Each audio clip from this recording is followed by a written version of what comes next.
What you're about to hear will shock you. Everyone knows that there is a widening income gap between the rich and the poor. But did you know the 85 richest people on Earth now have as much money as the bottom half of the world's population? That's right, according to a report released this year by Oxfam International, the richest 85 people on the planet have as much wealth, about $1.7 trillion, as one half of the entire human race, about 3.5 billion people. Those 85 people are part of the world's richest 1%, a group that has amassed about 46% of the world's wealth, or $110 trillion. This top 1% has 65 times the total wealth of the bottom half of the world's population.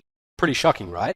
Now, income inequality is growing worldwide, but there's one country that has led the world in wealth concentration, and that is the USA. The percentage of income held by the richest 1% in the USA has grown nearly 150% over the past 30 years, while the bottom 90% of Americans have become poorer.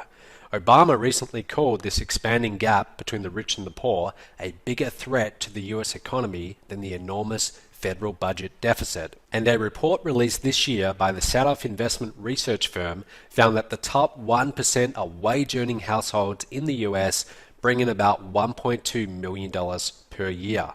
That's 41 times as much as the average income for all wage earners, who bring in just $40,000 per year. Now, what does this mean for you? Well, you have two choices. Number one, you can do what most people do, and that's resent the wealthy, or number two, you can become one of them. Some people say that wealthy people are greedy, but studies show that people also view them as harder working and more intelligent. And the truth is, many of us want to be wealthy. Even if you're not motivated by material possessions, I'm sure you want enough money to be financially free.